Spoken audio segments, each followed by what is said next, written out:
Hello students. तो आज के लेक्चर में हम लोग पढ़ने जा रहे हैं OMDM, जिसे हम ऑक्सीमर्क्यूरेशन या डीमर्क्यूरेशन भी कहते हैं। ये हमारा इलेक्ट्रोफिलिक एडिशन रिएक्शन का दूसरा पार्ट है। अब इस ऑक्सीमर्क्यूरेशन एंड डीमर्क्यूरेशन में बेसिकली हम लोग करते क्या है, तो अल्कीन का हाइड्रेशन करते हैं। हमने एक और एसिडिक हाइड्रेशन ऑफ अल्कीन पढ़ा है, यानी कि अल्कीन में हमने पढ़ा था कैसे हम वाटर ऐड करते हैं in presence of acidic medium. तो यहाँ पर भी कुछ वैसे ही है, हम अल्कीन को हाइड्रेट कर रहे हैं। मगर वहाँ पे जब हमने पढ़ा था एसिडिक हाइड्रेशन ऑफ अल्कीन में, तो वहाँ पे मार्कोनिकॉप्स रूल फॉलो हो रहा था, या हम कह सकते थे कि चूंकि कार्बोकेटाइन बन रहा था क्लासिकल, फिर वहाँ पे रीअरेंजमेंट भी पॉसिबल था, एंड देन फाइनली OH का जाके अटैक हो रहा था। यहाँ पर रीअरेंजमेंट नहीं होगा क्योंकि क्लासिकल कार्बोकेटाइन नहीं, नॉन क्लासिकल कार्बोकेटाइन फॉर्म करेगा। और यहाँ पे मार्कोनिकॉप्स रूल के अकॉर्डिंग ही हम लोग एडिशन करते हैं किसका, OH का और H का। तो एक तरह से अल्कीन में H और OH का एडिशन होना है according to Markovnikov's rule without any rearrangement of carbocation, since non classical carbocation is form during the reaction. ठीक है, अब इसको यहाँ पे देखते हैं हम लोग कैसे मैकेनिज्म। तुम्हारा रिएजेंट सबसे पहले देखो क्या लिया है, HgOAc whole twice water NaBH4 and OH minus, और ये हमारा प्रोडक्ट बन गया। देख लो ध्यान से, यहाँ डबल बॉन्ड में OH यहाँ ऐड हो रहा है और H यहाँ ऐड हो रहा है। तो H उस कार्बन से अटैच हुआ है जिस कार्बन के पास ज़्यादा हाइड्रोजन है, मतलब मार्कोनिकॉप्स रूल फॉलो हो रहा है। तो यहाँ पे H ऐड हो गया और इस पे तुम्हारा ऐड हो गया OH। ठीक है, और यहाँ किसी तरह का कोई रीअरेंजमेंट नहीं होता है। अब देखो मैकेनिज्म इसका क्या है, HgOAc का मतलब यहाँ पर है कि HgOAc का स्ट्रक्चर का मतलब क्या, O और इससे एसिटाइल ग्रुप लगा रहेगा। ये हमारे पास दो ग्रुप है। ठीक है, और अगर हम बात करें तो यहाँ पे Hg जो मरकरी होगा उसके पास एक लोन पेयर भी होगा। अब देखते हैं हम लोग इसका मैकेनिज्म। तो इसका पाई इलेक्ट्रॉन Hg पे जाके अटैक कर रहा है। Hg पे कैसे अटैक कर रहा होगा, चूंकि ये d ऑर्बिटल का हम बात कर रहे हैं कि d ब्लॉक का एलिमेंट है, जिसके पास वैकेंट ऑर्बिटल होगा, तो इसके वैकेंट ऑर्बिटल में अप्रोच किया और यहाँ से OAc क्या कर गया, बाहर निकल गया। ठीक है, ये CH3CO माइनस के फॉर्म में ये बाहर निकल गया। तो इसका अब देखो ध्यान से, यहाँ पे इस तरह से अटैक होगा कि कार्बोकेटाइन मेजर बने। ठीक है, तो ये इलेक्ट्रोफाइल की तरह काम कर रहा है। क्यों, क्योंकि इसके पास क्या है, वैकेंट ऑर्बिटल है। तो वैकेंट ऑर्बिटल होने के कारण हम ये बोल रहे हैं कि ये इलेक्ट्रोफाइल की तरह काम कर रहा है। तो ये आराम से इसके पाई इलेक्ट्रॉन इसके वैकेंट ऑर्बिटल में डोनेट किया और यहाँ पे कार्बोकेटाइन जनरेट कर दिया। देख लो, अब ध्यान से देखो, चूंकि Hg के पास क्या है, लोन पेयर, तो तुरंत ये लोन पेयर क्या करेगा, इस कार्बोकेटाइन को डोनेट कर देगा और Hg पे कौन सा चार्ज आ जाएगा, प्लस चार्ज आ जाएगा। मतलब ये तुम्हारा जो कार्बोकेटाइन बन गया, ये कार्बोकेटाइन कैसा बन गया, नॉन क्लासिकल कार्बोकेटाइन, और नॉन क्लासिकल कार्बोकेटाइन बन गया। अब समझो, अब उसके बाद क्या होगा कि वाटर का अटैक होगा। तो वाटर का अटैक होगा, अब ये सोचो कि वाटर जो है वो कभी भी इस साइड से अटैक नहीं करेगा। वाटर किस साइड से अटैक करेगा, जिस साइड से HgOAc लगा होगा बिल्कुल उसके अपोजिट साइड से अटैक करेगा। सवाल ये उठता है कि ये जो वाटर है वो इस कार्बन के पास अटैक करेगा कि इस कार्बन के पास, क्योंकि बॉन्ड इधर से भी टूट सकता था, बॉन्ड इधर से भी टूट सकता था। अगर ये वाटर इस पर अटैक करता तो बॉन्ड इधर से टूट जाता, वाटर इधर इस पर अटैक किया तो बॉन्ड इधर से टूटा। तो हम कैसे डिसाइड करेंगे कि जो वाटर है वो किस पे अटैक करेगा। याद रखोगे कि उस कार्बन पे अटैक करेगा जिस कार्बन पे बॉन्ड टूटने से स्टेबल कार्बोकेटाइन बन रहा होगा। तो देखो, अगर मान लो यहाँ से बॉन्ड टूटता है तो कार्बोकेटाइन इस पे बनेगा, तो ये 2 डिग्री बन रहा है। लेकिन अगर बॉन्ड इधर से टूटता तो 1 डिग्री बनता कार्बोकेटाइन। इसलिए वाटर जो है वो उस कार्बन पर अटैक करेगा जिस कार्बन से बॉन्ड टूटने पे स्टेबल कार्बोकेटाइन फॉर्म करे। तो इसलिए वाटर इस पर अटैक किया, यहाँ से ये बॉन्ड टूट गया। तो फाइनली यहाँ पे क्या हो जाएगा, CH2 से जुड़ जाएगा HgOAc और इससे क्या जुड़ जाएगा, OH2+। ठीक है, अब यहाँ से H+ को रिलीज हमने कर दिया तो ये हमारा प्रोडक्ट बन गया। अब ध्यान से देखो, ये इंटरमीडिएट जो बन गया है, इसी पूरे स्टेप को हमने नाम दिया है ऑक्सीमर्क्यूरेशन। मतलब इसमें ये जो है ना, ये ऑक्सीमर्क्यूरिक ग्रुप जो है वो ऐड हुआ है, तो इस स्टेप को हम कहते हैं ऑक्सीमर्क्यूरेशन।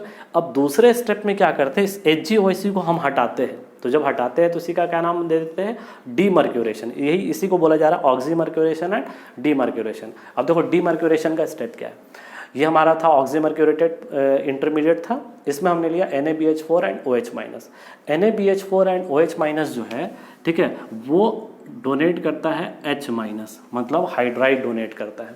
अब ये H माइनस जो है वो इस पे कार्बन पे अटैक करेगा और यहाँ से इसको बाहर निकाल देगा। ठीक है, तो जब ये यहाँ से तुम्हारा H माइनस अटैक करके इसको बाहर निकालेगा तो H इस पे जुड़ गया। ठीक है, और प्लस Hg बाहर हो गया और OAc माइनस भी क्या हो गया, बाहर हो गया। तो यहाँ पे हमने इस पूरे रिएक्शन में क्या देखा कि ये वाटर का अटैक जो था वो एंटी अटैक जा रहा था, यहाँ पे नॉन क्लासिकल कार्बोकेटाइन बन गया, तो इसलिए रीअरेंजमेंट भी पॉसिबल नहीं था। एडिशन जो हुआ है यहाँ पे H और OH का, ये बिल्कुल एंटी वे में होगा, एंटी डायरेक्शन में होगा, इसलिए एडिशन टाइप क्या बोला जा रहा है, एंटी बोला जा रहा है। तो पहले यहाँ तक आप नोट करो, फिर इससे रिलेटेड फिर हम लोग कुछ सवाल करते हैं।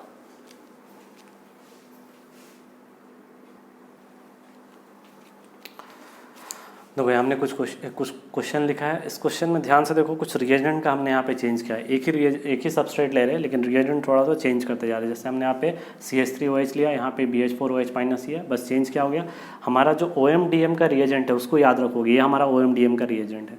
अब देखो इसमें कैसे चेंज करते जा रहे हैं। वाटर का जगह क्या ले लिया, CH3OH।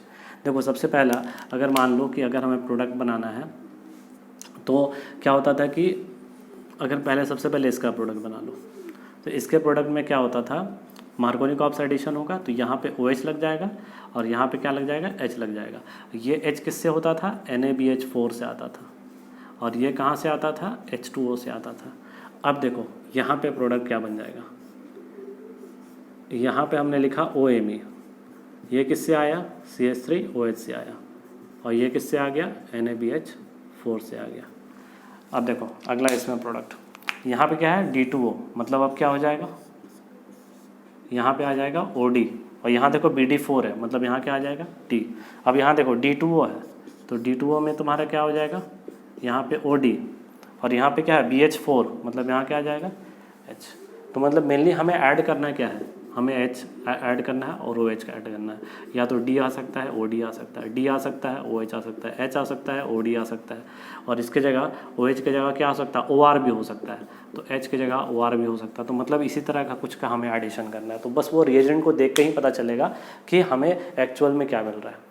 और इन जनरल जो हमारा OMDM का रिएजेंट है वो हमारा बस ये है, और इसमें जो भी आइसोटोपिक चेंज कर सकता है, आइसोटोपिक चेंज करके अलग अलग प्रोडक्ट आप बना सकते हो। तो इसी से रिलेटेड हमने यहाँ पे कुछ सवाल दिया है, इस सवाल को आप अपने से ट्राई करोगे, यहाँ तक नोट करो। उसके बाद फिर हम लोग अल्काइन में कैसे OMDM करा सकते हैं उसके बारे में बात करेंगे।